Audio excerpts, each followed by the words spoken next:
अच्छा, आज का ये कार्यक्रम जो रखा था प्रवीण बड़याल जी, भारत भूषण जी द्वारा, जो शक्तिनगर जो हमारे यहाँ के बूथ है इनमें संगठित रखा था। और मेरे को लग रहा है 5 बजे के बाद ये कंपेनिंग भी बंद हो जानी है। तो ये जो कार्यक्रम है ये जल्द शॉर्ट नोटिस में रखा गया।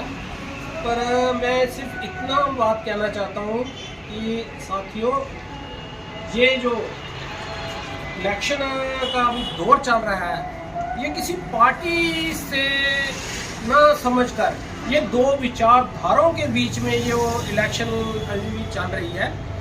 एक विचारधारा वो है जो देश हित के लिए, देश के पीछे मरने के लिए तैयार है, और एक विचारधारा वो है जो देश को जहां पहले नर्क में पड़ी थी, जहां पीछे लेकर जाना चाहते हैं, जहां अलगाववादी हो, जहां मिलिटेंसी हो और यहां देश विरोधी ताकतें यहां पर कब्जा करना चाहती हैं। एक विचारधारा वो है।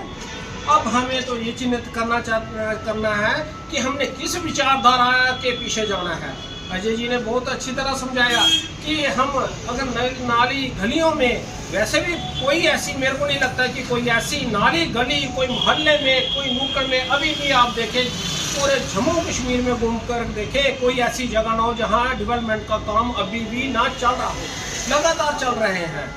पर ये सोचकर कि हमने देश को आगे कैसे ले जाना है, मोदी जी के नेतृत्व में हमने जब 10 साल अपने यहाँ पर गुजारे, और 10 साल में हम इतनी शक्ति में, अर्थव्यवस्था में हम 5वें नंबर पर आ गए।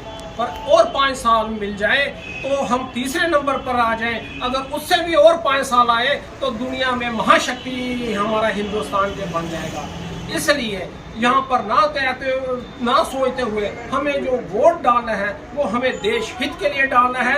और जब हम वोट डाल रहे होंगे तो हमारे मन में यही विचार होना चाहिए कि ये वोट जो मैं अपने वहाँ पे उठा दबा रहा हूँ, ये देश के हित में जा रहा है। और मोदी जी को हराने के लिए कई ताकतें इकट्ठी हुई हैं।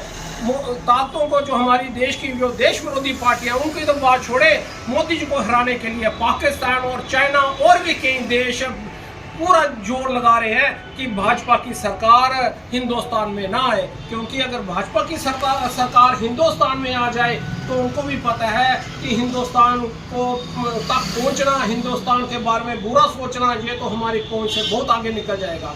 हिंदुस्तान हर जगह मजबूत हुआ है, वो चाहे देश के लिए हो, चाहे हमारी अर्थव्यवस्था में हो, चाहे हमारी जो आर्मी है, सुरक्षा हो, आंतरिक सुरक्षा हो, बाहर की सुरक्षा हो, उसके पीछे पहले भी जैसे अजय जी ने बताया कि कई बार हमने वीडियो भी देखे थे कि हमारी आर्मी श्रीनगर में निकल रही होती थी, गलियों में, सड़कों में जा रही होती थी, कोई पत्थर मार रहा था और चुप करके वो निकलते थे। क्योंकि उनको उस जो कमज़ोर सरकार थी, उनका एक आदेश था कि जो आपके ऊपर जो मर्जी बर्ताव करे, पर आपने किसी को हाथ नहीं लगाना। पर आप उसके बाद देखें, जब मोदी सरकार यहाँ पर आई तो उसके बाद किसी की हिम्मत ना पड़ी। अलगाववादी आपको देखे नहीं मिलेंगे यहाँ पर।